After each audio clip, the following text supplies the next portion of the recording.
Hello, everyone. Thank you all for being here tonight. I am Pinkie the Housewife, and I know it's late. It's late like last time. It's 2:24 a.m. again. You know, I fell asleep again. My daughter gave me a Benadryl because my husband was been out there cutting a lot of the trees down and in the woods back there behind our house, so we can see what's because I haven't been that far. So and I was out there in my pajamas. Something I guess got around my legs on both of the back of my legs, bumps all over them, big red bumps. Woke up this morning, got them going up my leg and stuff, and they swelling up. They're making my legs swollen from all the red bumps and stuff. So yeah. So I fell asleep again. She gave me a Benadryl. I told her I didn't want to go to sleep, and it was going to make me sleepy because I was going to do a lot today. But I took it, and I slept for hours, sitting up in my chair, sleeping for hours, watching TV. Well, want to know watching then. But anyway, we got a great show for you all. I got a great show that I'm going to bring y'all tonight.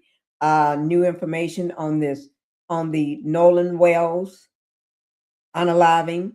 Yes, I got mysterious death. So I got a lot of there's some new information. Okay, just put it like that. Nolan Wells' mysterious death. Watch what Warren, that one right there, with the baseball cap on, with the ugly hat on, uh, doing this interview. He's going to expose somebody. Yes, he is.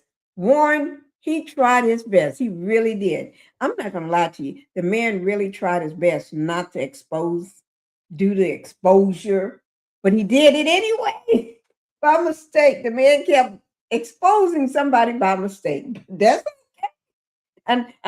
And I see why. I know why. And y'all gonna know too. But right now, we're gonna go ahead and get into it. Um, we're not gonna waste much time because I'm still sleepy. So we're not gonna waste much time. We're gonna go ahead and get into it and let it go ahead and pop off. Um, y'all know he ever since July 4th of July of this month, this young man did not make it home. All his friends made it home, but he did not make it home. So something is up with that, and we ain't gonna keep letting that slide. I look a hot mess. I know I do. Um, but anyway, we're not gonna keep letting it slide. No, you can't keep doing that. Okay. So we're gonna go ahead and put this first video on and everything. And we're gonna do some breakdown on it. We're gonna be breaking it down. But I know y'all wondering who is this guy right here. I know y'all wondering who is he.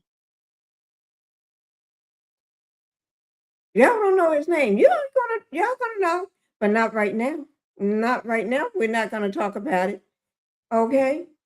Because we're gonna let Warren. Warren said what he said that Nolan was his best friend. His best friend. He kept saying that his best friend, and then shed a tear. Wasn't even emotional, but his best friend just passed away. But he ain't even worried about it. But before we get into that, you know, he left. No, he wanted everybody to think that he left Nolan Wells, you know, on Horn Island. Mm-mm, mm-mm. Don't fall for the shenanigans. Don't fall for it. But um, we're gonna learn a little history about Horn Island right quick. We're just gonna learn a little history about it first, okay? See, why did these people want to go to Horn Island? This is a video from 5 years ago. 5 years ago, okay? They focus on Mississippi Horn Island. Okay, 5 years ago. This is with WJTV 12 News. 5 years ago, so you can know what it is. Okay, it's just a little short video. It's only 2 minutes and 40 seconds because I think we all need to know what Horn Island is. Okay, if you don't know, you're getting ready to know now. All right, here it goes, guys. Let me get this.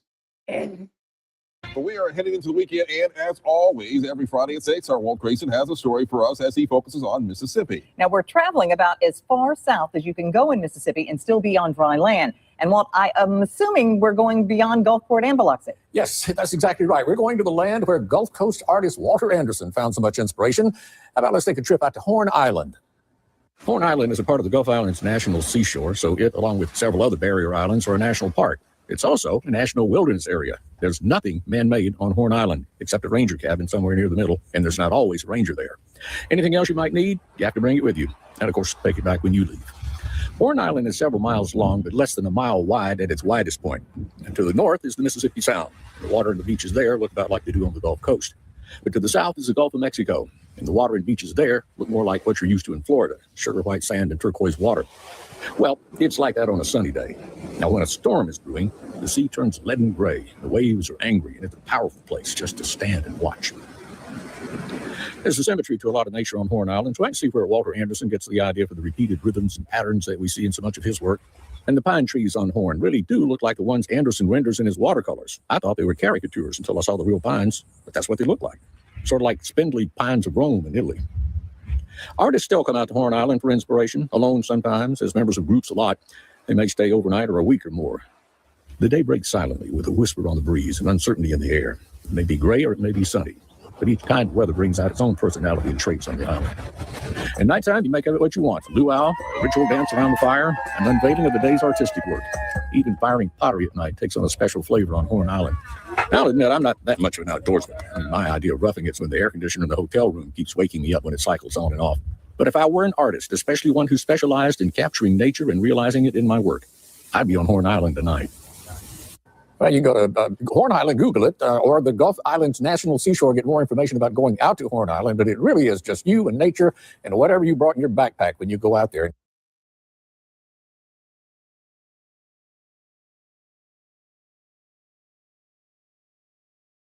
Okay, thank you guys. That's a little history on Horn Island, so we'll know what it is, okay?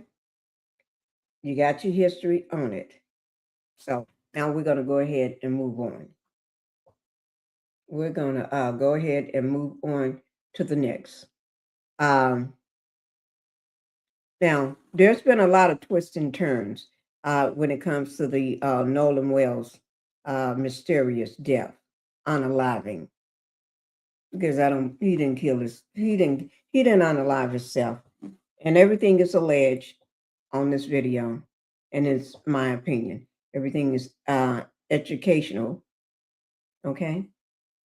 So we're going to go ahead and finish getting into it because he did not kill. He did not hurt himself. He did not put that on the back of his head. He did not do that. Okay. Somebody had to do that. But we're going to go ahead and talk. We're going to talk about Nolan, okay? And how did we get here? How did we get here? Okay? So let me, I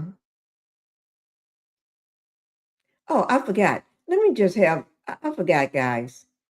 Welcome to the Pink House. I forgot to welcome you all. And also, go ahead and hit that like button. Hitting that like button helps you too to keep me in the algorithm.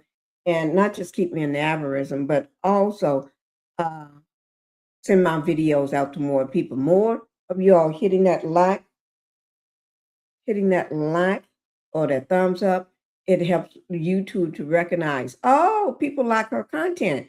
So we're going to make sure a lot of people watch it. They're going to put my share my video, send it out to more people, okay?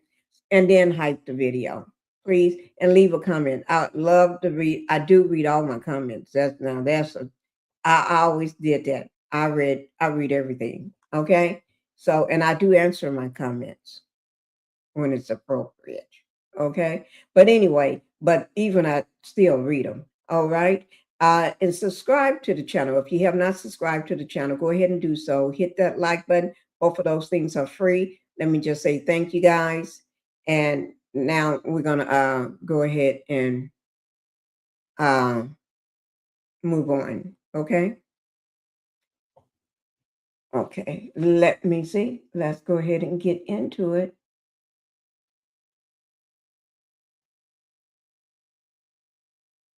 Okay.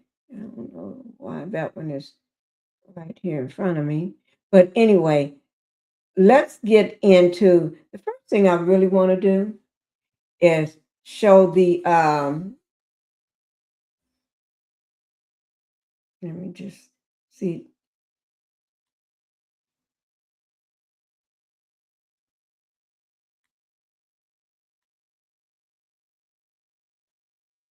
Okay, right here. Let me get my glasses on too. Okay. Yeah. Okay. This is actually from yesterday. This is from yesterday. A witness told authorities Nolan Wells had heavy alcohol intake. You know, I think they all had. That's them trying to throw Nolan under the bus. The young guy is already not living because of someone or some people. And now you're trying to say all of them was drinking. Okay, they was drinking. So don't just put it on Nolan. Okay, this information is with ABC News by ByAaron Katersky. And but this is on July the 27th. Okay, so on here it says witnesses told investigators that 18-year-old Nolan Wells had been drinking heavily with friends on Horn Island in Mississippi, according to a document the information from the Mississippi Department of Marine Resources. The document, a description sent on July the 5th by the Marine Patrol as part of the attempts to find Wells after he went missing, was an email that listed basic information for Wells, including his physical description as searchers scanned the island for signs of him after he went missing on July 4th. Wells was found dead on July the 6th, and his cause of death is not known. They're still trying to find out, but we know somebody did something to him. This young man didn't unalive himself or drown. Okay. The official autopsy report from the state medical examiner's office and the toxicology test are still pending. A private autopsy commissioned by Wells' family ruled his cause and manner of death as undetermined. Is pending an investigation. Authorities said they suspect Wells drowned. Yes, that's the lie that they came out in the very beginning, talking about this young man drowned. This young man didn't drown, guys. He did not drown. They did something, somebody did something to him. He was a strong swimmer. Your mother and your dad would know whether you can swim or not. If they say you're a strong swimmer, that means you're a strong swimmer. Because mom and daddy ain't gonna lie about you can swim or not. That's one thing they ain't gonna lie about. Okay. Jackson County Sheriff John Ledbetter said there was no initial indication of a crime, but he stressed that the investigators was working diligently to determine exactly what occurred. Ledbetter also said the sheriff's office welcomed the family's independent investigation. If you welcome the independent investigation, but then you're going to go off on them. No, you don't welcome that. You don't. That's justice. What he's doing is, in my opinion, is trying to save face. Trying to save face. That's all. He don't welcome no independent investigation. Y'all better read between the lines when it comes to these people. These people already been trying to cover this up, stuff up talking about nothing to see here. The ship, nothing to see here. That boy didn't drown. Okay? But anyway, another document ABC News obtained reinforced what friends told investigators about why Wells was not on the return trip on July 4th in the boat he took to Horn Island with his friends. A police report from the Mississippi Department of Marine Resources said several friends that traveled to the island on the vessel with Nolan told authorities that when they left, he was in the company of an unknown female and that he chose to remain at the island. No, that woman, see, there's too many lies. They trying to say that he was there all booed up or hooked up with some unknown woman, which we already know who she is now. But then that woman say, no, don't put this off on me. He said he was going back with y'all. I was not. See, it's too many lies. Lies will get you in trouble. Lies will take you down. Okay? Friends had said they did not abandon Wells, but needed to return to shore because their boat was taking on water. ABC News obtained the GPS data from the boat's road to Horn Island, which showed the boat set off the first island at 9:56 a.m. Let me go back to this. The boat, okay, this is the GPS data, showed that the boat, Wells Road to Horn Island, which showed the boat set off from the island at 9:56 a.m. on July the 4th and arrived at 11:14 a.m. The data showed the boat was stationary from that point until 4:30 p.m. At 4:31 p.m., just 1 minute later, the boat left Horn Island, moving slowly at no more than 4.2 knots for nearly 3 miles. At 5:25 p.m., the boat regained normal operations with a speed of 30 to 35 knots and arrived on shore about 20 minutes later, according to the data. Okay, now, y'all got to remember, these people be lying. These people be lying. We ain't here for no lies. We ain't here for the lies, but they be lying. I just have to tell you that. Okay? I just want y'all to know. They be lying. Okay, let me move this back. You can't believe. Let me just tell you something. Y'all know I'm not going to believe nothing they say. Nothing. No. So let's go ahead and get into this interview right quick. This interview have more than one part. It got several parts to it, and we're gonna do a part tonight. And if we have time, we may do two. Because this one, the first one is only 17 minutes and 3 seconds. Okay? So who knows? We may do two, we may not. We'll see. This is the officer, Tatum. Y'all know who he is. Nolan's best friend tells the truth about Nolan Wells after the backlash. Part 1. This is part 1 of Warren Hudson.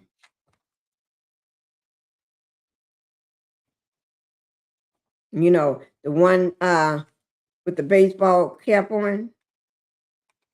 Warren Hudson. Y'all will see him. Just give me a second. Him. Okay. I'm going to let it stay big instead of making it smaller like this here, because I really want y'all to see him. Well, y'all can see it.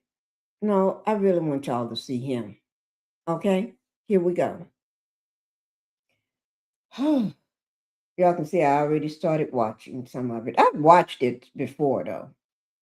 Okay, we're going to get to the beginning. is, so Warren, I'm going to ask you some very pointed questions. I mean, just straight out. The first thing I want to ask you is, did you kill Nolan? All right, Warren, we had a chance to get to know each other over the last, 2 days. Went out to Horn Island. So I've had an opportunity to talk to you about a few things. And the things that you've told me have literally blown my mind. But the world haven't had a chance yet to hear your story, to hear Nolan's story through you, through his friend. And it's not just you, it's a bunch of y'all. But, you know, some of the other guys were afraid because of the threats and the violence that's been threatened against their lives and all of the above.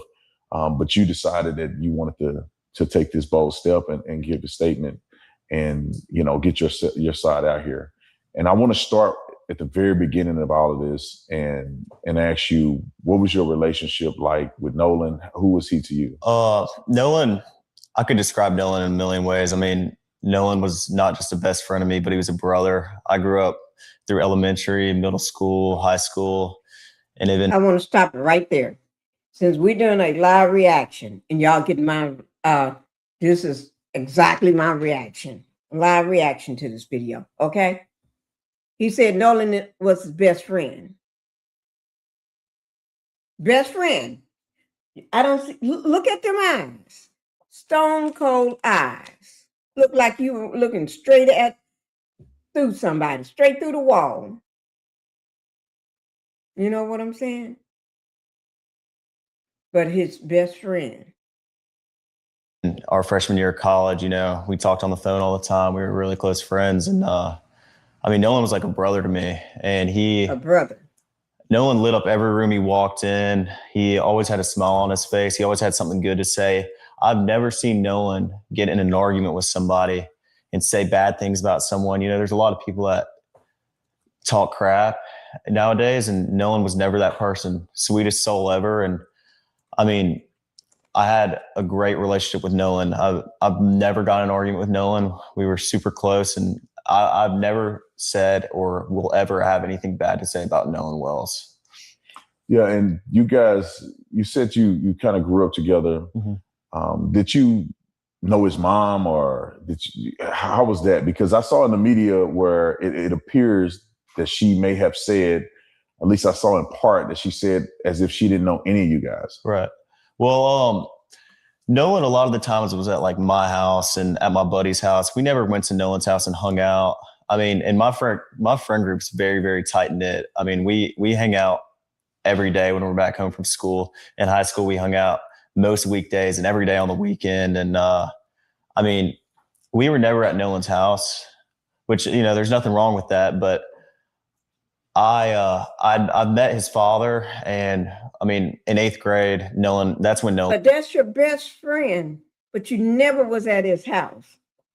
That's strange. My son had, when he was in high school and college, the little 1 year he did go to college before he started his own business. But in high school and all to senior year and everything, all his friends hung out at our house. Our house was the hangout house.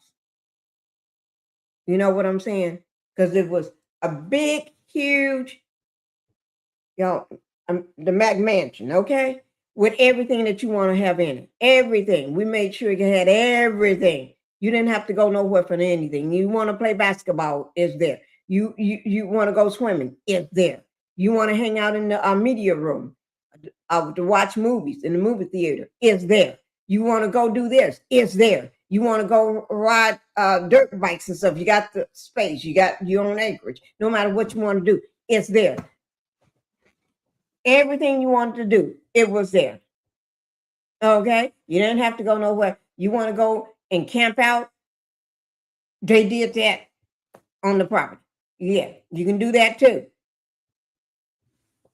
You can drag each other's cars around. Like my son used to drag my daughter's car around on the property just for fun, a brand new car. Pick it up like you trying to pull somebody out of a ditch, but he drags around the back for fun. Yeah.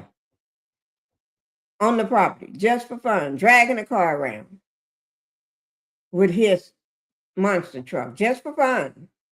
So, everybody hung out. But if my son say, these are my friends, they know they can come over. I don't understand how somebody keeps saying, that was my best friend, my brother, my best friend, my brother. We like brothers.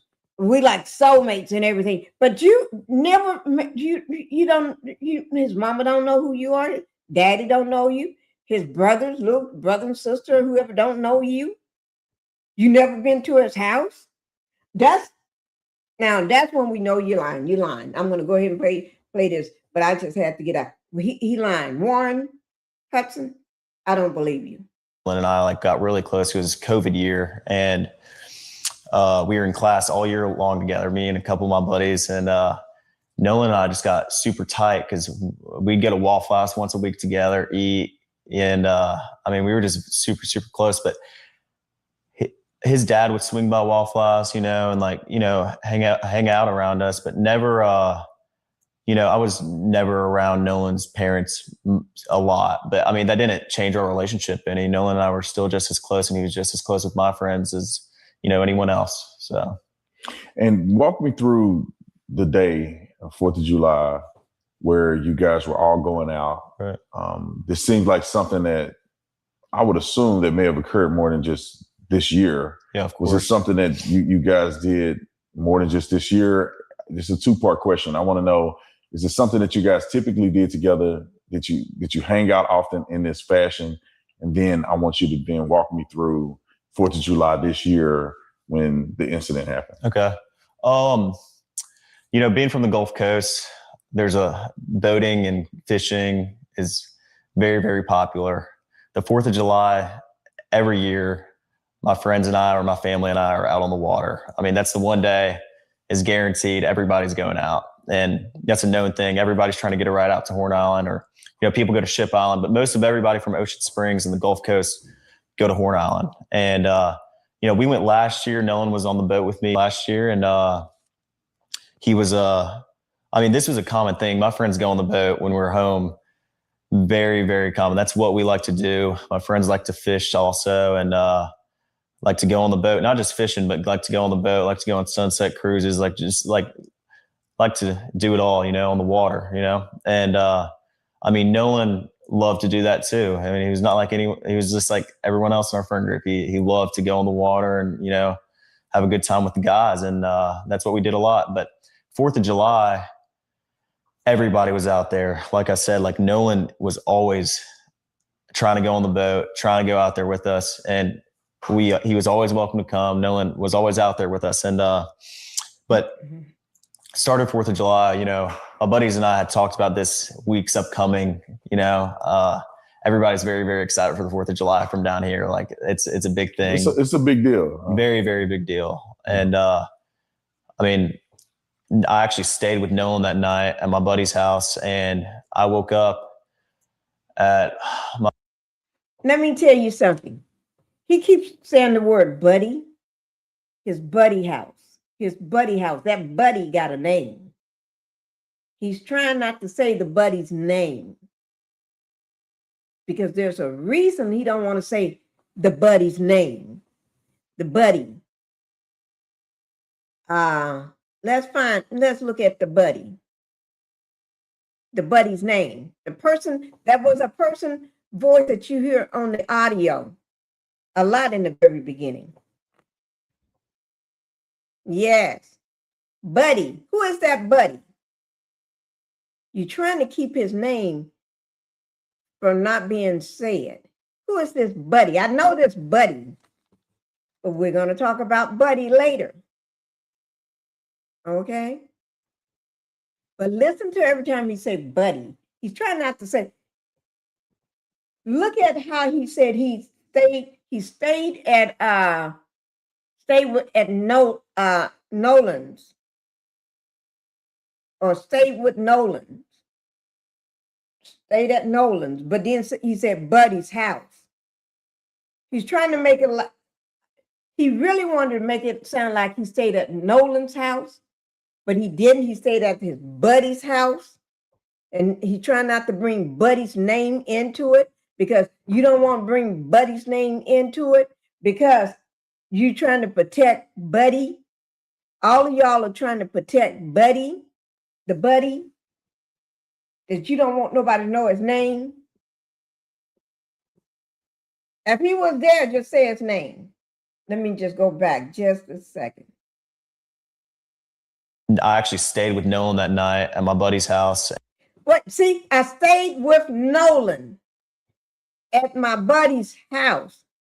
Why would you say it that way? Why would you? Because when you say I stayed with Nolan, most people would, if they didn't think about what you just said, they would think you stayed at Nolan's house.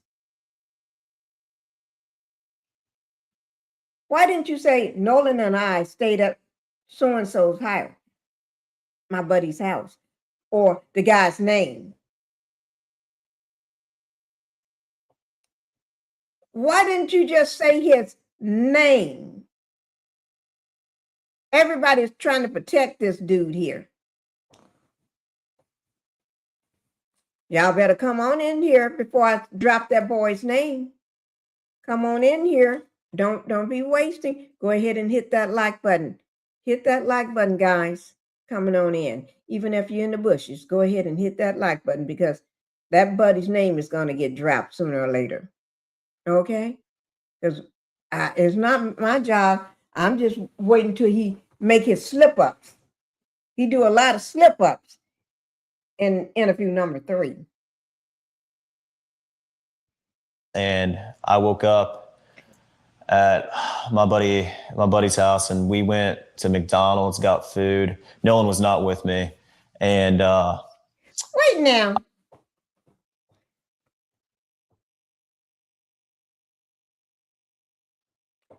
Didn't you just say you stayed with Nolan at my buddy's house, trying to make us think you stayed? You had to correct yourself mid-sentence. And then you said you and your buddy got up and went to McDonald's, but Nolan wasn't there. What Nolan gonna just stay at somebody's house and go to stay asleep? Y'all didn't wake him up and say, come on, we're going to McDonald's? Boy, half of this stuff ain't making no sense because you're trying to do too much cover up. You trying to stay on you know how they give you talking points? You got your talking points. You've been rehearsed. You've been told how to sit, not to do this, not to do that, and not. I went and got breakfast. I had my buddy's boat hooked up to my truck. And well, first I ran to my house, then I went to McDonald's and came back, and the boat was already hooked up to my truck. My buddy Wyatt and I went and with my buddy. No, he said wide. Okay, wide. Okay, no. Oh Lord, I'm getting. Okay, not wide, but it's another one. Okay, I'm not going to say the name. I'm going to let him say it. And we went, filled the top of the boat off, loaded it down with ice, and just got everything ready. Then Wyatt went and put his smaller boat in the water, which is the Palm Beach. Have you noticed? He can say Wyatt's name. He can say everybody's name. But when the other guy, he said his buddy. He didn't say he trying to keep that name. Everybody's trying to keep his name out of it. He's an 18-foot Palm Beach, and I drove the boat from Fort Bayou boat launch to my buddy's grandparents' house, and that's where we all planned to meet up that day. And you say we all, who you talking about? You, Nolan, and how many people are going to meet you guys there? We had roughly 20 to 30 people. Listen to the officer Tatum asked him who. When you say who all was going to meet up, he wants names. Instead of giving him names, he jumped to something. He evaded the question. Y'all know how this administration always evade questions. You ask them a direct question, they're going to start talking about Biden. You ask them a direct question, they start talking about something else. They start talking about everything else but the question. They never answer a question. He doing the same thing. He ain't answering no question. He asked him who. I bet you he's not going to say the buddy's name. Coming on 3 separate boats with us. And so we were all following each other out there as one big group. That wasn't a question. It wasn't just. He asked you a direct question. He asked you who all was, he was Wyatt, was you, who all was, because he said it was a lot of them. And he didn't answer the question. Oh, Lord. Me and Nolan and a couple other of my buddies. There was 20 or 30 people spread out where we all met at the dock before, and then we departed to go to Horn Island. It wasn't just a couple of us. I mean, there were so many people, we had to split up between 3 boats, and we all left and all got there at the same time. Yeah, I just want to make sure that's clear, because the statements that are out there made it appear that it was just you, Nolan, and probably 2 or 3 other guys, and y'all are the only ones that went out to this island. And that's completely incorrect. I mean, Horn Island on the 4th of July is the most popular day to be on the water on, throughout the entire Gulf Coast. I mean, everybody and their mom is on the water on 4th of July, There's no telling. I mean, roughly probably 2 to 3, maybe even 4,000 people out there. There were boats lined up off the island. I mean, there was 3 rows of boats all the way until my vision ended, until I could see of people there was 1 row of boats, and then there was another row of boats, and then there was a 3rd row of boats. Yeah. I mean, there was people lined up all up and down the island to where, I mean, who knows? I mean, and that wasn't just, we were parked on the north side, on the west tip. It wasn't just there. I mean, there's tons of people packed out on the south side and on the east end and in the middle of the island. But just where we were, I mean, there was easily 1,000 people. It wasn't just us. Let's go back a little bit. I want to go back to you guys at the dock, getting on the boat. You're saying there's multiple people, probably 20 or 30 people getting on 3 boats. Right. What boat were you on, and what boat was Nolan on? Nolan was on Wyatt's 22 Triton. On the way out, I went with my buddy Bart, because we had a lot of friends from college coming down, and he just said his name. Bart Edmondson Jr. He just said his name. Hometown, Ocean Springs, Mississippi. He went to Ocean Springs High School. He's 6 feet, weigh about 190. Yes, he just said his name. He said his name. Bart. He slipped up, because this is one name he's supposed to keep as the mysterious person in the dispatch audio call. He's supposed to keep this name. Do not say this name. Everybody's trying to protect him. And do y'all want to know who he is? After this interview, we're going to see who he is. We're going to pull up. He said it. He just said it. He been calling him Buddy. Now he just said the name. It slipped. But now he's going to go back and start calling him Buddy. This is the guy that he went to McDonald's with. This is the guy that he said him and Nolan spent the night at this Buddy's house. Bart, I called Bart that morning. I was like, hey, man, can you take your boat out? And he was like, yeah, well, my dad's decided not to go, and I'll take the boat, and I'll take you and your friends. Of course. I mean, he's a buddy of mine. And so Bart pulled up at the dock, and I mean, I rode out there with Bart and a lot of the girls that go to college with my friends and I, and Nolan rode out on the Triton, and then we had a Palm Beach, 18 Palm Beach. There was 4 guys on that. There was like 8 people on the Triton, and then there was 8 or 9 people on the Triton, and then there was the rest of the group, which was ranged from maybe 10 to 15 or 16 people on my buddy's tide line, which is 24 tide line. And so you guys get on, and I know a little bit more than the audience do, because we went out there a little earlier, because I wanted to see exactly what what the drive was like, what the dock was like, how far it is out there. Of course. But I want you to tell, the audience, like, what was this trip like? How was the waters? Did you guys do anything in between the time you rode and the time you get to the island? Was there music? Is it like a big party? Like, what is that? Yeah, well, I mean, obviously music's blasting. It's 4th of July, man. I mean, everybody's really excited. And I mean, we had a lot of people loaded down. So obviously our biggest, we're just trying to make sure everybody, gets out there safe. And so, I mean, on the way out there, it was pretty calm. I think it was blowing like 3 or 4 knots. I mean, the waters were clear. It was a great day to be on the water. Sunshine, not cloudy at all. And I mean, it was a great day to be out there on 4th of July. And so, I mean, we followed each other out and I mean, it was calm. It was calm. On the way back, it was a little more rough, but it was not anything all my buddies' boats couldn't handle, or like it wasn't. He's doing a wonderful job in talking about the going to Horn Island, the weather, the boats. He can go on and on without missing a beat. But he never talks about what happened to Nolan. He never mentions that Nolan is no longer here.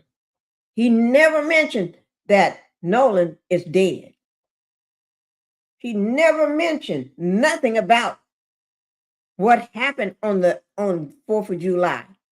What happened? You're talking about the weather, you're talking about the beach, you're talking about how many boats are lined up and this and that. But what about your friend? He ain't showing no emotion, like a stone cold K-I-L-L-E-R, allegedly. Watch. Like we were getting really beat up or anything. I mean, it was pretty calm. And so you guys get out there. I'm assuming that you line the boats up, because I'm envisioning the picture of getting out there and there's hundreds of boats. Mm-hmm. There's thousands of people. Yeah. So it wasn't just you guys on a deserted island. Of course not. A few people. This is thousands of people out there. Right. And there's a lot of people doing what? What does it look like when you first pull up? I pull up, and we pulled up at 10:30. I mean, it wasn't, early afternoon. I mean, it wasn't, but 10:30 is, it's still pretty early in the day. And when we got there was already 3 rows of boats lined up all the way, like I said, until I could see. And you're talking, when you say all you can see, you're speaking about miles of boat. When we went out there earlier, not earlier today, but when we went out there, the island is massive. Correct. I mean, it's just several miles long. Roughly 10 to 12 miles. I mean, it's. So do you think that the boats were stretching from one end to the next, or just a small area of about a mile or less than a mile of boats? Well, I mean, I think there was boats all the way around the entire island, but I think some spots were more popular than others. Like the West Tip is usually very, very crowded on the 4th of July, and everybody knows that. So that's where a lot of people park because they want to be around other people. And the East End's a little more, there's not as many people, but there's still a lot of boats out there. I mean, it's not like every area of Horn Island was covered 100%. Wow. So you get out there, y'all jump out. What do? When I say jump out, you're obviously not just sitting on the boat. The island is there. Like, what exactly are people doing there? Like, are you spending more time in the water, on the island, in the boat? Like, how is that look out there? I mean, everybody, as soon as you get there, there's people on boats, grabbing drinks and, food, whatever else. Everybody is fully prepared for the 4th of July. They bring, all the drinks and food that they need because, they've been preparing for 4th for a little while now. But when we got there, I helped my buddies tie the boats up because the tie line was right here, the Palm Beach was in the middle, and then the Triton was on the outer side. And there was about a drop off from where the bow was. If you jumped off the bow, you were probably about neck deep in water. But if you got off the stern, you were probably waist deep in water. But when we got there, we tied up, got, bow and rear anchor set, and we tied up all the boats, made sure they were good. and everyone just got on the water. And then eventually, next thing you know, it's our group. And then, next thing you know, there's 50 other people around us. And then it just grew and grew as the day came on. And, that's just how it was. Everybody's drinking, it's 4th of July. Everyone's just trying to enjoy themselves. And, it's a big party, basically. Big party. Yeah, so y'all pretty much having a good time. Just like anybody would imagine, 18-year-olds, probably 20-year-olds, college students, out on the island, women. You probably had alcohol, y'all having a good time. Yeah, of course. And so where's Nolan in this? You guys out there, the friend groups are out there, 3 boats full of people that came out there that seem to be the closest friend group. Right. Where's Nolan in this in comparison to where you and others are at? Well, I had a couple conversations. No. Thank you for asking. Because he don't talk about Nolan. But Nolan's supposed to be his best friend. His best friend, his brother, like a brother to him. But he haven't shed a tear. He haven't showed no emotions, no sympathy, no nothing. No heartbreak, no regret, no nothing. Seemed like he wouldn't change a thing. Seemed like life is still perfect. And he's still lifing. He asked you, where was Nolan? But now you're getting ready to talk about something else. See, this young man got talking points, and you stay on the talking points. Y'all know how they do it. Don't divert from the talking points. That day, and I talked to him and a couple of my other buddies. They are in a group. I was not focused on anyone solely, like looking and pointing anyone out, because but it's not. You don't have to be focused on any one person, because they are all alive. Nolan is not here no more. Nolan is dead. Somebody did something to Nolan, in my opinion, and it's alleged. So many people out there. I was talking to my friends that I haven't seen in a while from high school. I was talking from people I knew from college. I was talking to they went home. Everybody my age, and even people older than us were, over there. Alive. It was just a regular thing. We're all used to this. We've been out to the islands before. My buddies don't just go out to the island on 4th of July, but they go out, every weekend. Like, I fish the islands. I don't just, fish around Horn Island. I fish around Ship Island too. So I'm very familiar with the island. How we get to fishing? That you fish here, you fish there. Who gives a heck about where you fish? What about Nolan? That's the question to be had. Didn't I tell you? Didn't I tell you guys? And I feel like it was just a big. I talked to Nolan, and Nolan was drinking. Everybody was drinking. Most of everybody, and Nolan seemed completely fine every time I talked to him. We had just regular conversations, and Nolan was making me laugh. I had a couple conversations with Nolan and Javon, Nolan and my buddy James, Nolan, and I could tell you. I talked to Nolan a couple times, but it wasn't like I was strictly sitting there talking to Nolan the whole day. There was hundreds of people I knew out there. So yeah, and Nolan said something interesting. You told me about this. Something he said to you, I would say would be indicative of y'all's friendship. Right. And then he also mentioned something to you about that particular day and what it meant to him. Right.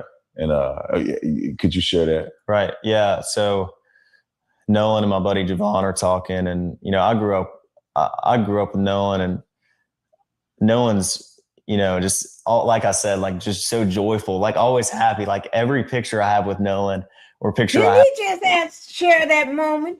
Now he's talking about some. See, didn't I tell you? He don't answer a direct question. No. And I know a lot of people that do the same thing. They always trying to hide something. They lying. Above Nolan, he's smiling. Like he's always happy. If I always need like a shed of light, I'm calling Nolan, And Nolan and I laugh and joke a lot. Like that's how our friend group is. We're really jokingly laugh. No one takes anything that serious. We enjoy our time together. There's never any awkwardness within our friend group. We're very, very tight. So if I ever need to get something off my chest or talk to anybody, I'm talking to all my friends. I'm not just talking to like specifically anybody. I would go out, like even if I'm having issues with something, I go talk to my group chat, and my guys are there to, you know, give me a hand anytime I need it. And all my guys are, you know, all my buddies are the same exact way. You know, Nolan was the same exact way. If you ever need something, I'm here, man. Like that's how he was. So. And then you guys get ready to leave prematurely. Right. And like, what? Explain that, because you guys got there around 10. Yeah. It's now 4:30. Right. People are still out there partying and Correct. they're having a good time, but something happened to where it necessitated you guys to get the boat up and running. Can you explain that? Yeah. So. Detail assistance, Vicky speaking. How can I help? Okay. Now, let me just say this. He never did answer a direct question, did he? No, he did not. There's something in the very beginning of this video here I want you all to see. Let me just do this right quick. Well, we'll watch that. We'll watch it later if we have time. But let me get this down. I'm sorry, guys.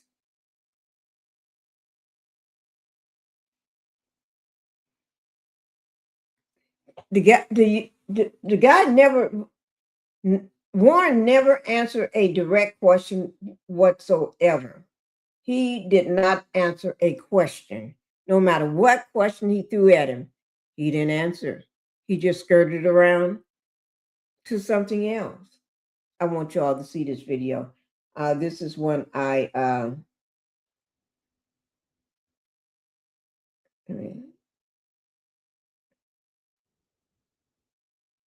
okay, here we go. Call Cito. And then in about 6 minutes of panicking and freaking out, they still had the wherewithal to call the grandfather to fix the boat. Now, I don't know about you guys, but when you are panicking, you got multiple people on board, you're taking on water. How is the person able to speak to Cito and then also speak to the grandfather, and the grandfather is able to triage them over the phone to solve their problem and fix their problem all in 6 minutes? If you don't know what I mean by 6 minutes, look. Now take a listen. I want you to look at the time that they were on the phone. 24 footer, but that's all he can give me. Okay. All right. Yeah, I just actually got off the phone with his grandpa, who I'm guessing is the owner of the boat. 6 minutes and 22 seconds. Yeah, he said, Okay. I just hung up with him. He said that they don't need any help right now, but if something changes, they'll call me back.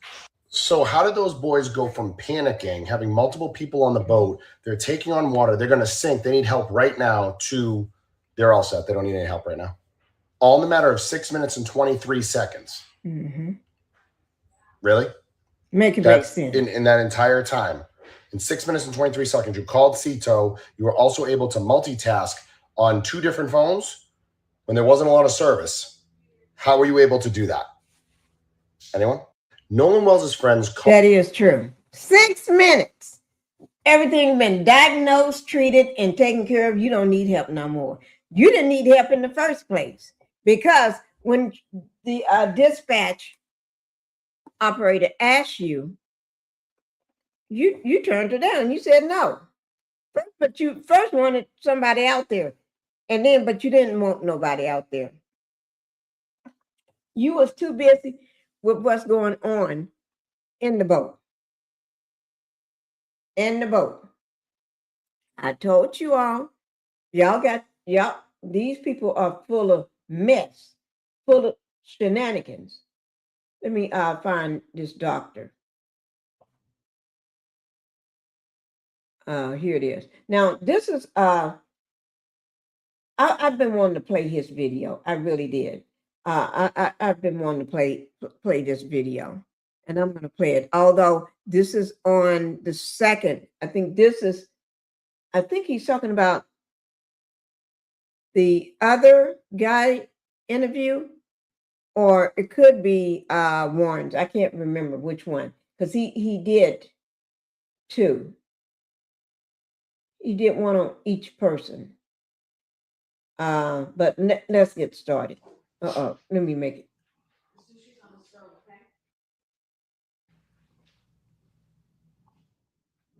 This is 36 minutes and 7 seconds.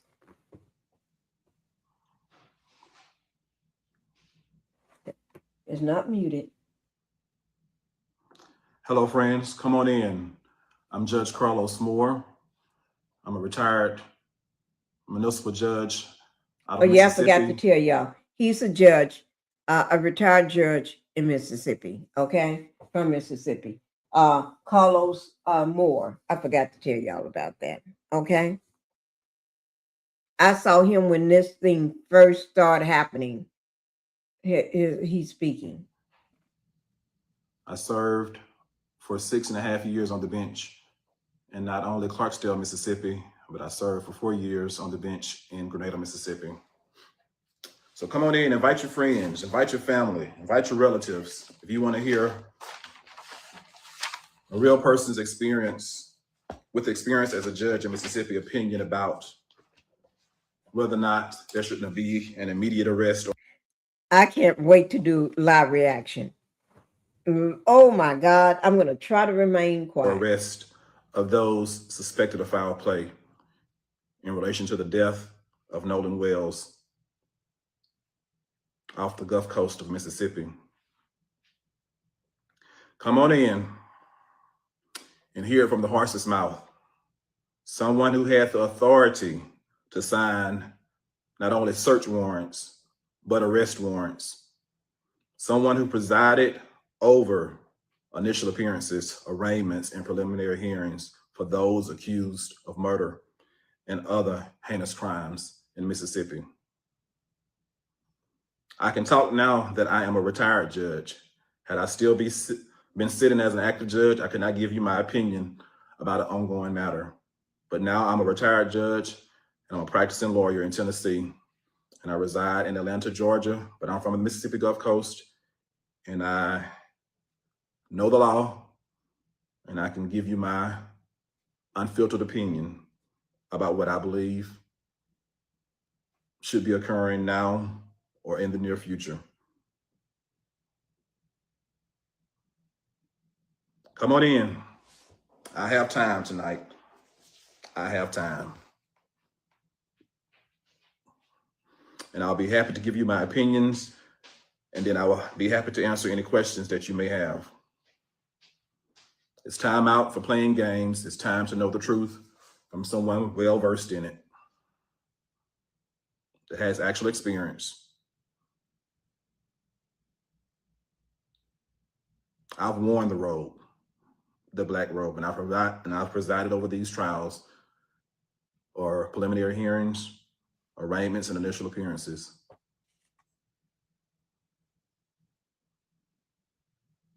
Let's get started.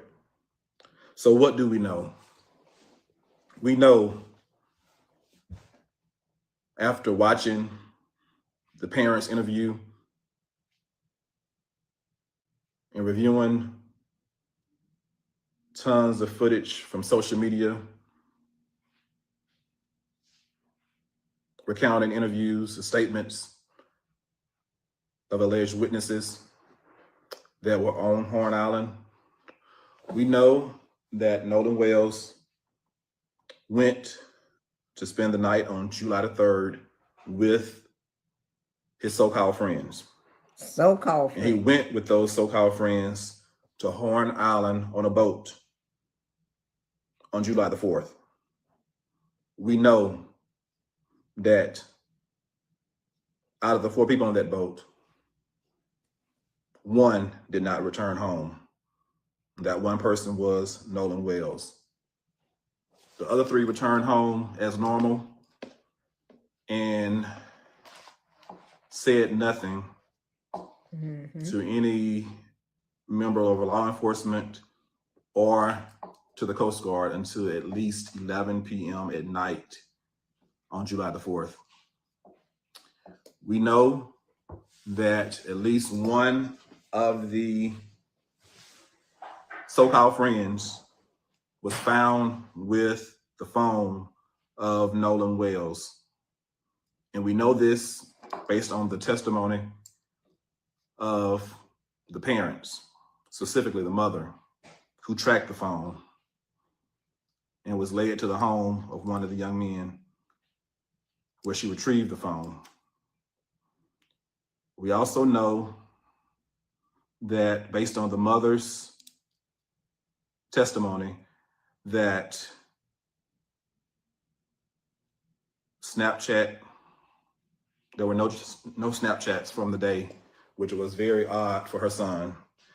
We also know that text messages were deleted. We know that when she was tracking the phone, Life 360 said the phone was one place and Snapchat said it was another place. We know that the boy that had the phone did not voluntarily turn it over or call first. He had to be found through their own investigation. We know that based on witnesses' account, the so-called friends were seen on July the 5th, that Sunday, having breakfast together like nothing had happened. That's what. That's what I heard. Not just by him. They was having breakfast the next. Remember, 4th of July was on a Saturday. They was having breakfast and wasn't worrying about no. But that's their brother. All of them say the same thing. That's my brother. That's my best friend. But you don't shed a tear. You ain't worrying about it on Sunday. You ain't worried They were about not it. out there searching for their so-called friend. Mm-hmm. We know that the so-called friends deleted their social media, deactivated They their. have to get together so they can get their story straight and start sitting there together. Let's start deleting. Yeah, you delete that. Oh, yeah. Let me delete this too. Oh, yeah. Accounts and scrub it clean if the allegations are correct. We know that the young men or the young man that had the car at his house did not willingly turn over the keys. No. At first, he said that he did not have the keys. He didn't know where they were. Then he, after being pressed by the father, he finally turned over the keys. This is all very suspicious activity. We know that based on an audio recording and some video that Nolan Wells can be heard saying, "Give me my freaking keys." Excuse me, "Give me my freaking phone." And there's been two different versions. Some said he said, "Give me my freaking phone," or some say he said, "Give me my ML phone." Regardless, he was asking or demanding his phone. Someone had his phone who did not have permission to have his phone. So the first thing I see, the simplest thing I see, is who had his phone and why. And was that theft of the phone? Sometimes we look at the largest case, we try to get to murder, but the person that took his phone committed a crime right there. There are witnesses to who took that phone. Right. If an affidavit is signed, an arrest warrant could be signed by a judge in Mississippi to go after that person that had that phone unlawfully. We know, based on his own words, Nolan Wells' words while he was alive, he did not give whoever had that phone permission to have that phone. So was that theft? I think if an affidavit is signed, if it was presented to me when I was a judge, I would have signed an arrest warrant for the person for theft of that phone, based on what I've heard. It'd have to be an affidavit format, but if it was presented to me in affidavit format from law enforcement, I would sign the arrest warrant for, at least at this point, theft of the man's phone. We know who had it. We know who didn't report it to the family. The family had to go find it. And we know that Nolan Wells said, give it back to him. And evidently it was not given back to him. Why was that? Why? I want to know why too. All of the other things I've stated, you piece it together. Is there enough right now for arrest warrants for murder? That is a good question. I do know at this point there should have been search warrants signed by a judge. Evidence should have been presented to a judge by now. We are nearly 7 days after July the 4th, when he was first reported missing. There should have been evidence submitted by Jackson County law enforcement agents, the sheriff's department specifically, presented to a judge so that search warrants could be signed by the judge, and there needs to be, or should have been, someone questioning the young men, the three so-called friends, and others, and the social media accounts need to be searched by now, or at least a search warrant should have been issued for the appropriate entities to give the law enforcement access to the social media information. That should have been done by now. I'm not telling you what I imagine. I'm telling you what the process usually is when you're trying to do a thorough investigation. And based on what's revealed from a thorough investigation, I do believe once the evidence is secured, it's going to lead, and it should lead, to the arrest of one or more individuals for the murder of Nolan Wells. All of the actions are very suspicious, and right now they lead one to believe that one or more persons could have been involved with the death of Nolan Wells. Right now we have a lot of unsworn testimony, but once that is put into affidavit format and there is corroborating evidence through social media, computers, or otherwise, I believe that at that point there will be enough evidence for a judge to sign an arrest warrant. I think critical evidence that's missing right now are the results of the autopsy, the state's autopsy and the independent autopsy. That's going to be critical information. And that alone, or that in connection with what's already known, may be enough to lead to an arrest or arrest. We do know at this point, low-hanging fruit, there should be an investigation about the underage drinking, who provided the alcohol. Those individuals could be immediately arrested based on if there was any sworn testimony presented to a judge. I believe a judge could immediately sign an arrest warrant for those who provided the alcohol to underage individuals. There's a lot of people and a lot of potential crimes, some misdemeanors and felonies, that people could be held accountable for. Yeah. Was there any boating while They're intoxicated? drinking now. Who was the captain of the boat? Oh, And, yes. what did he allow on his boat? If there were any illegal drugs possessed by anyone, drugs are still illegal in Mississippi. At least they were when I was on the bench. Drug possession, drug use, selling of drugs, dealing drugs, trafficking drugs.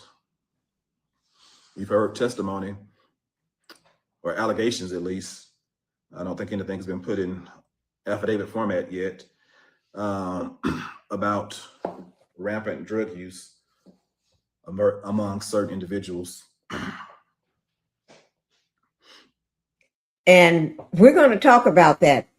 Whoever was the captain, because I know when my husband was the captain of our boat, and then my son too, whoever is the captain of the ship is responsible for your passengers. You're supposed to, if you're taking them some in the to an island, you're supposed to make sure you bring them back safely. You are responsible for all that's aboard your ship, whether they're underage drinking, somebody's getting hurt, somebody's fighting. It's your responsibility to make sure none of that happens, that everybody is safe on that vessel. We're going to talk about it. Because when we would have, my kids would have, bring a friend, and when we go out on the water, we're responsible for that child. And it was one particular person, my daughter brought a friend of hers, so-called friend or friend. I tell you, that child, for that whole week she was there on the boat with us, ran me completely crazy. I was mad. She ran me. I would have, I don't think I could have took it back nowadays. Yes. Wouldn't do nothing I asked, would eat in her bed, and she was sleeping in one of the bunk beds on the wall going down the hallway. She would eat in the bed. We'll wake up. She had been into the kitchen and went got snacks and stuff and come and eat in the bed. And you can't do that. Make bugs and ants. Because ants crawl on your when you tie your boat down on the rope. Ants would be on that from wherever they are on land or around that tree or whatever. They would crawl up and be all in your boat when you wake up in the morning. And she wouldn't do nothing. We say, I'm going to show y'all some pictures one day. Try to, I know I got them on I don't know whether they're on my phone or, I know I got some. I know we got them. But anyway, I'm going to show you all. We would fish directly from the boat, from the back deck, from the front deck, from up top. It didn't matter.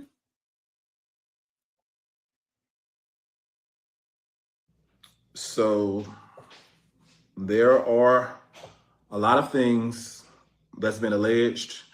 Once put into the correct format, affidavit-wise, it could lead to arrest for several things, including misdemeanors and maybe even felonies. So there's a lot left to do. We are not rushing to judgment, but I just thought I would come on here and tell you that there definitely should be search warrants issued by now, and there could be arrest warrants for certain crimes issued by now. But for the ultimate crime of murder, it is probably wise to wait to see what the autopsy reveals, or both autopsies reveal, and then parse that together with all the video footage, all the witness statements taken, any affidavits gathered, and then make a decision, get it all to a judge at that point, for a judge to decide whether or not to sign a warrant for the arrest of one or more individuals. It would be very interesting to see what the autopsy shows. There's also the potential for kidnapping. It needs to be looked at whether or not they can get to murder. Was there kidnapping? Was this young man taken somewhere against his will at any point? Was there abuse of a corpse even after he died? So there's a lot of things that need to be looked at from various law enforcement perspectives. Law enforcement has to do their job and get the information to a judge in the right format before a judge can act. Had I still been on the bench, if I wanted to act, I could not act unilaterally. I would have to wait till law enforcement brought me the evidence in the right format before I could sign an arrest warrant, before I could sign a search warrant. And so that's how the process works.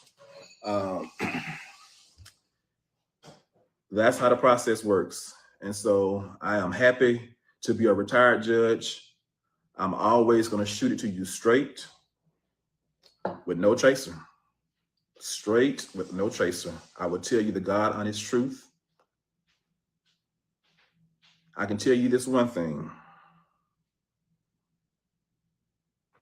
I may have been born at night, but I was not born last night. And one thing about it, you cannot fool the informed. I've been on the inside. I know the process. And we will not sit quietly and allow this to be swept under the rug. I will call your hand. I will call your hand. Ooh. You are not going to play these people for a fool. You are not going to play these people for a fool. We know the process. We know what you should be doing. And by God, I plan to make sure you do it. Or we're going to call you out each and every time. There is a process.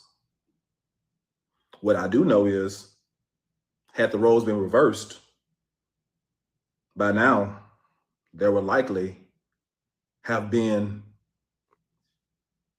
already arrests made. It wouldn't have taken all 6 days, I do 7 days, believe. whatever amount of days it's going to take. Had the roles been reversed, justice, the wheels of justice spin quickly. I mean, quickly and swiftly. Somebody would have been arrested for something by now. The same day. But since the roles are what they are, we are expected to be patient, and they're going to cross every T and they're going to dot every I in the investigation before they make a move because of the people that are potentially involved. And that's the way the criminal justice system works, unfortunately. He's right. If you have access to power or money, in some instances, if you're the right color or the right hue, you will get the benefit of the doubt. It is true.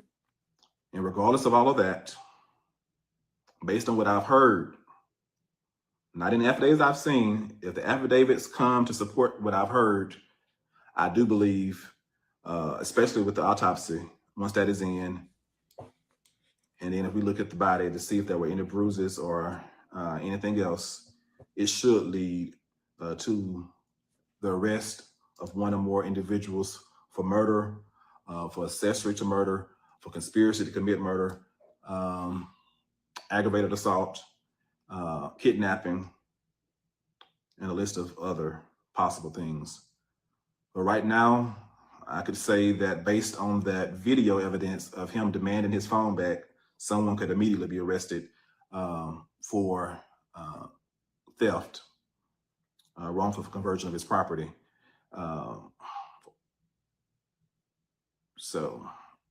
And once you make that first arrest, you start putting pressure on people. It becomes very serious at that point. No one wants their loved ones sitting behind bars, even jail bars, definitely not prison bars. So it becomes very serious at that point. And there are persons of interest that should have been interviewed by now, should have been questioned, picked up, and taken to the station, even if they didn't voluntarily go. There are certain people that should be classified as suspects by now. They should not just be persons of interest. They should be actual suspects. I do not agree with the sheriff saying right now foul play is not suspected. He should have said right now it is too early to tell one way or the other if he was going to say anything and try to be fair and impartial. Because all of this suspicious stuff, the suspicion and the actions of the individuals themselves lead you to believe that something is awry. And the stories are not adding up. The stories are not adding up. So if you believed that he stayed with a young lady, why were you calling the Coast Guard at 11 p.m. at night on July the 4th? And why did the Coast Guard somehow forget that and then remember it? And it's just very strange. And why would you lawyer up? Thank before you. there's even a body? Thank you. That's what it's been sitting on my tongue, ready to come out. Why? The minute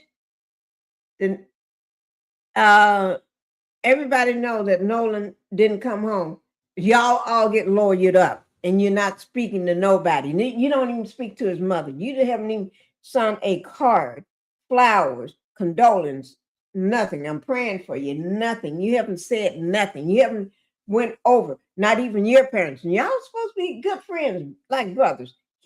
Go take that mess somewhere else. Y'all lying. You lawyer up. You lawyer up because y'all know you did wrong. That's what the dispatch audio show. Y'all did wrong. You did wrong. Y'all hurt that young man. In my opinion, I think he was unalive by them. And I got a good suspicion on who it was. Yes, I do. Found. If my best friend died by drowning accidentally, the last thing I'm going to be doing is hiring a lawyer. I'm going to be too busy grieving my friend's accidental death. And I would not, in my wildest imagination, ever think that anyone would suspect me of a crime. Accidents happen all of the time. All of the time. And one thing about it, if I had been there when he drowned, I would probably been so exhausted from trying to save him that I wouldn't have time to think about hiring a lawyer, or time for my parents to think about hiring a lawyer. And if I am recalling things correctly, I do believe that one of those young people's parents went out to the island. Now, this is a bunch of young folks. I believe one of the mothers got on Facebook and said she went to the island at some point. Why was she there? What was she doing? Yeah. She was not in their age group. She was there trying to make sure she helped y'all cover up shit, in my opinion, and allegedly. She there to try to make sure y'all tied up loose ends because she know y'all are sloppy. Go to a teenage gathering, a young person's gathering. What was she doing? I'm curious to know. I'm not even on the bench anymore, but I'm very curious to know what she was out there doing and who she may have been coaching. Or what she may have been an accessory to. It's very odd that she was out there, because I'm sure she was not on the guest list. When I tell you I'm tired, it's because I am. It's time for us to have the knowledge. I got my law degree in 2002. So you're looking at somebody that has nearly a quarter of a century of experience in the legal realm. I spent 6.5 years on the bench. I am not going to mislead you, because too many of us have gone along to get along for too long. I have to meet my maker's face in peace. I have to look myself in the mirror. I'm not going to betray you. Enough is enough is enough.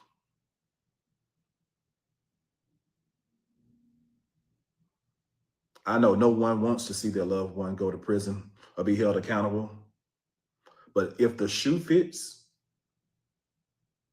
you might as well get ready to wear it. No one is above the law. And if you can't do your job because you're friends with certain people, you need to recuse yourself. Recuse yourself and let somebody that can do their job correctly do it.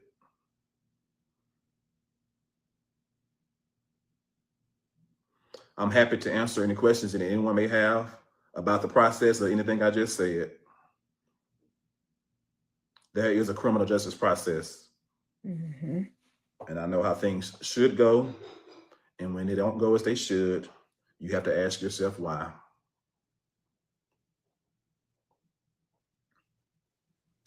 Again, I'm Judge Carlos Moore. I've been coming to you live from Atlanta, Georgia. I've been living here now nearly 3 years, but Mississippi is home. The Gulf Coast is home. I know several members of the Wells family and the Wansley family, and again, they have my deepest condolences for their loss. It's tragic.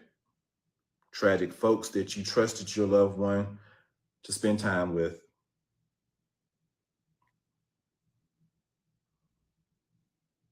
Left an island without having the decency to account for your son. That's sad. I can't imagine the level of pain. And I've heard some people say that the Department of Justice, Civil Rights Division should come in and investigate, or the FBI, MBI, who actually has jurisdiction to do this. Those are good questions. We may need more assistance besides the local law enforcement to get down to the bottom of this. If there's anyone that's truly willing to live up to the oath they took, they swore as a law enforcement officer, as a judge, if you're willing to live up to that oath and be unbiased and do a true investigation and consider the facts fairly, please step up. And if you can't do the job fairly, please step aside. This is too serious. You have too many educated people watching this case now, and we're not going to let you get away with murder, potentially with no one being held accountable. We're not going to do it. Whoever did something untoward needs to be held accountable, needs to go before a jury of their peers, and need to let that jury of their peers decide their guilt or innocence. The standards for an arrest warrant is simple, probable cause to believe a crime has been committed. The judge has to have probable cause, more likely than not, that a crime has been committed for an arrest warrant to be signed. It's not beyond a reasonable doubt, it's probable cause, more likely than not. That's a very low burden to meet, and the evidence needs to get to a judge pretty soon. We know that won't be the end all, just because there will be an arrest at some point. I do believe it's still going to be a long process. The local judge, the municipal judge, as I was, will have to do the arraignment and decide whether or not the individual or individuals get bail and what that bail amount will be. If it's a capital offense, or if it's a first-degree murder charge or manslaughter charge, or whatever it may be, kidnapping, aggravated assault, that the judge will have to set bail or decide or deny it. Will the persons be flight risk? All that has to be taken into consideration. From there, there will be a preliminary hearing, likely, where the evidence will be presented to that local judge, who will get to decide whether or not to bind it over to a grand jury or dismiss the charge. Once it's bound over to a grand jury, it'll be up to the grand jury to decide what to actually indict the individuals for. And then once there is an indictment or indictments are secured, individuals will have to stand trial, or if they plead not guilty, they get to stand trial. Otherwise, if they plead guilty, it could go immediately to sentencing. You would expect, based on what I've seen so far, that there won't be any guilty pleas automatically, and this probably will go to trial. You have contradicting stories. You have Katie that's saying one thing. You have the young man that's saying another. I see Katie has not lawyered up, from what I have been told, and she's been speaking freely, and her family's been speaking freely. Whereas I understand that some others have decided not to speak to the press and have lawyered up. And people are entitled in this country. You are innocent until proven guilty in a court of law. There's nothing wrong with lawyering up. In fact, if it was my family, I would advise my family to remain quiet too. That's what lawyers do. We advise them to remain quiet. They have a right to remain quiet. And a lot of times you remain quiet for good reason, because anything you say can and will be used against you in a court of law. But people also have a right to be suspicious of why individuals lawyered up so fast. Why are they not talking? This is serious. It's serious business. People's potential freedom are on the line, and somebody has lost their life. Someone has lost their life. At least the people that's alive still have a fighting chance. You never know what a jury in Mississippi will do. We do know that no one ever was held accountable for Emmett Till's murder. Thank you. Despite the evidence, the overwhelming evidence, no one was ever held accountable. I can only hope and pray that in 2026, 2027, should the facts be presented to a jury of peers, that it'll be given reasonable consideration, and that if the facts are proven beyond a reasonable doubt, that the individuals that may soon be arrested and tried for the death, for their role in the death of Nolan Wells, will be held accountable. That's all we can hope and pray for, and we will have to live with whatever the jury's verdict is, because in this country, if you go through the entire process, we live with the verdict of the jury. It has to be a unanimous verdict, and they get to decide guilt or an acquittal. And if they cannot agree, it's a hung jury, and the prosecution gets to decide if they try the case again. They can continue to try it again until they get a unanimous decision one way or the other. So it's going to be a long road ahead. Keep the Wells and Wansley's family in your prayers. They have to deal with all of this in a very public light. They are not allowed to grieve privately because of the very public nature of this death. And so it's a lot to process. One day your life is going as normal, and the next day you are thrown in the limelight. But I applaud the parents for standing together and fighting for answers. And they have been very good. They are not accusing anybody of anything. They just simply want answers. And once those answers are given and properly investigated, they are hoping that the right thing is done. And that's my hope too. Whatever the evidence leads to, as long as there has been a thorough investigation, I'm willing to accept that. But I do not want anyone getting any favoritism. I want a complete, thorough investigation, and I'm glad another independent investigation is going alongside the law enforcement investigation. Again, I had the privilege of serving the great people of Mississippi, because the people of Mississippi, for a large part, certain people I consider great in Mississippi. I used to call the state great. I no longer will refer to it as a great state of Mississippi, because it still has a lot of growing to do. It's not a place that I feel comfortable living any longer and raising my family. And I would encourage any of my friends to move to Mississippi in its current configuration. It's a dangerous place. Mississippi is very racist. Very racist, in my opinion. And I'm talking through experience living in Mississippi. Yeah, very, very. I mean, they come out and let you know right away. They don't try to hide shit how they feel about you in Mississippi. Dangerous place with a deep-seated racism. And they are known to try to keep Black people in their place. Yeah, keep you in your So no place. matter what your socioeconomic status is as a Black person in Mississippi, they are known to try to keep you in your place. Mm-hmm. And one thing about me, I decided where my place was. No one else got to decide where that place was. My place was equal with theirs. And in my eyes, I was always equal, never beneath. And he is true. That is true.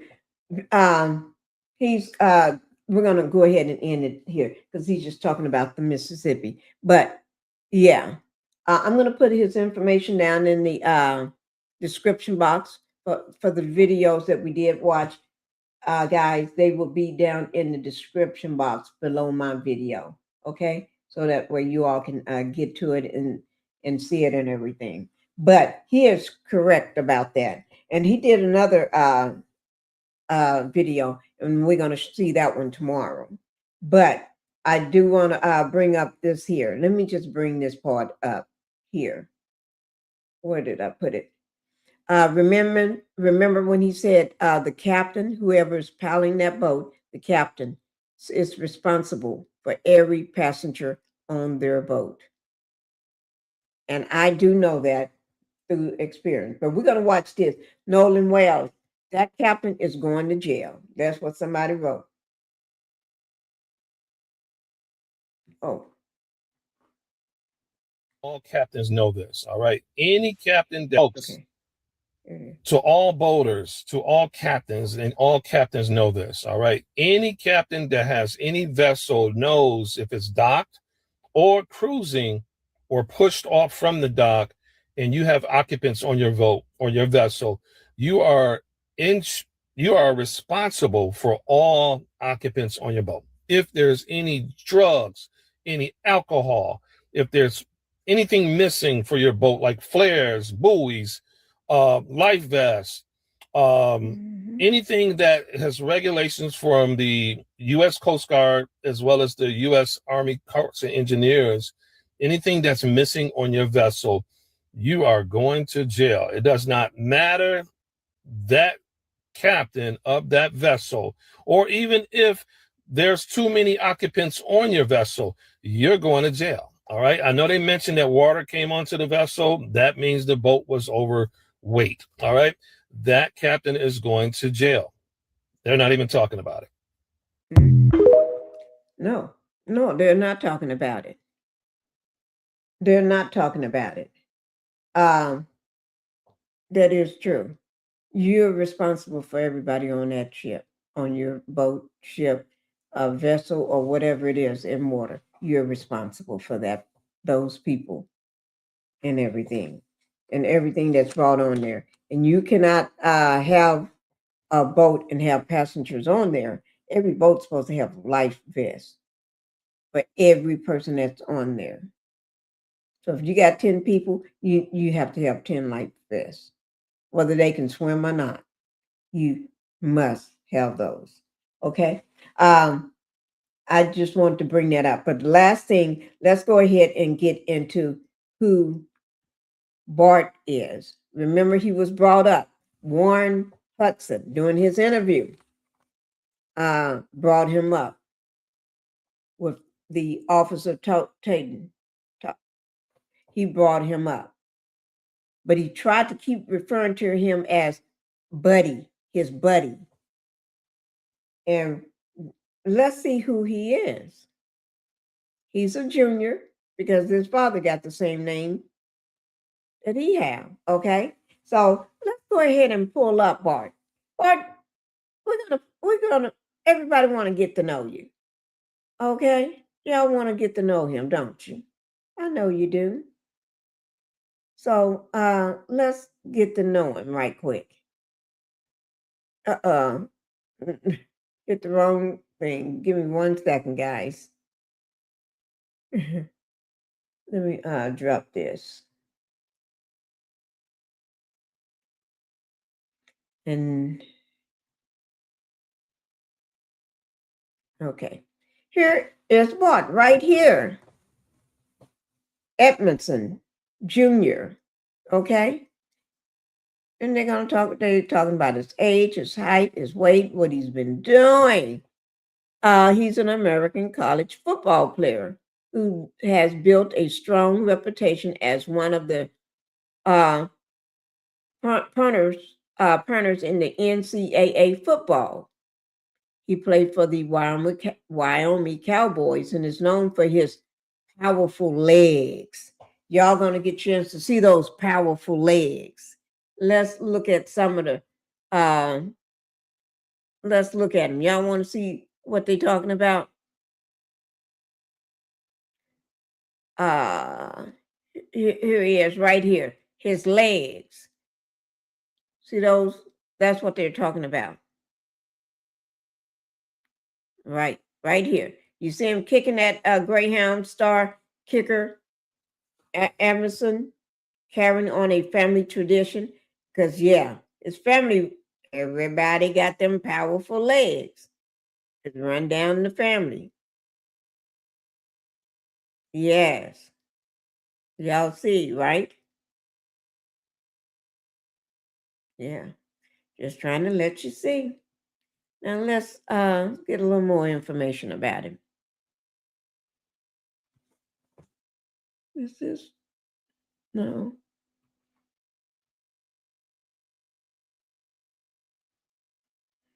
Okay. Let me see.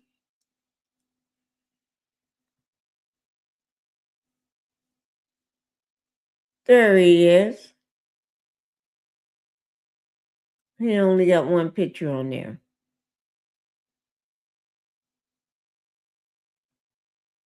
One picture. That's it, guys. That's his Facebook. And he's not a Facebook kind of person, okay?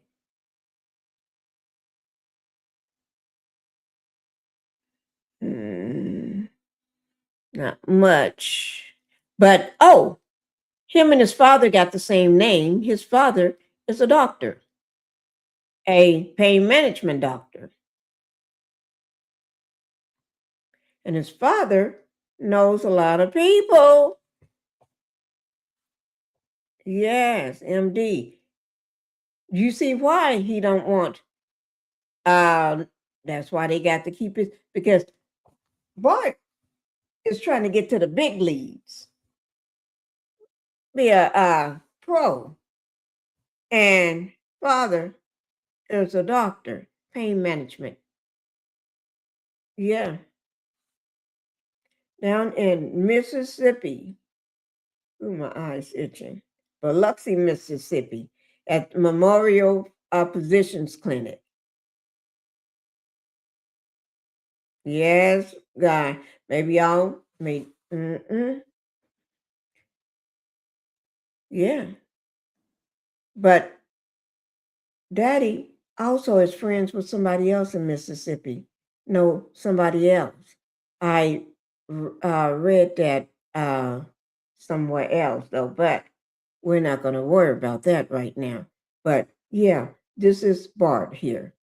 This is the one, and we're going to get more into Bart here and everything, why they want to keep him quiet, keep his name out of it, because he is on his way to the fast track as pro. Okay? Trying to get there, right? Daddy got influence. Y'all see? So they ain't worrying about little Nolan. And remember, Nolan's mom, she's in the medical field too. Don't quote me on this, but I think she's a nurse. A nurse. My eyes are scratchy, guys. And his dad is a doctor. I wonder, are they at the same place or near or something like that? We're gonna, I don't want to say nothing until I make sure. I could have sworn. That's why I'm thinking like that. I think, but don't quote me on it until tomorrow. I'm gonna make sure. I got to look at it again. I looked at it today, but I'll look at it again, okay? Just to make sure.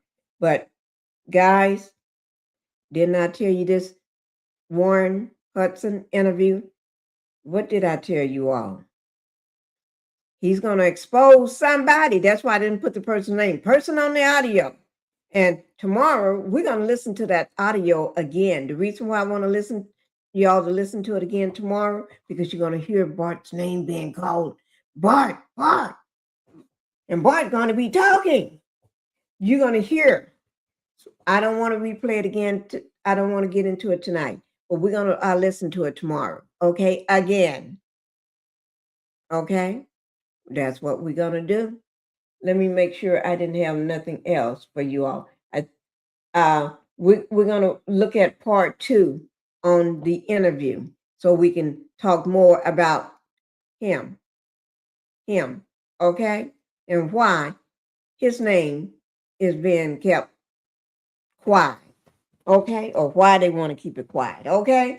But anyway, we'll watch part 2 tomorrow, all right? And Charleston White, oh my God, I need to drop another video on this crazy guy. Okay, guys, this is a lot. Thank you, everybody, for being here, guys. I really do appreciate everybody. Do something that help me out. Make sure y'all hit that like button and subscribe to the channel so I can go ahead and get to my 7,000 subscribers. I'm almost there. I need about 100, just a little over 100. That's it. Low in the 100. Okay, so let's go ahead and get me there, because that's what a girl needs to do. Go ahead and get to her 7,000 so I can start back doing what we used to do. Okay, y'all know how we used to do it. We used to have fun. Guys, bye-bye. Thank you for being here. I wake up to a little bit of drool on my pillow, feel like it's gonna be a bad day. Yeah, I'm tired of shit, and the coffee ain't hit yet. Damn, ain't that great. I don't wanna go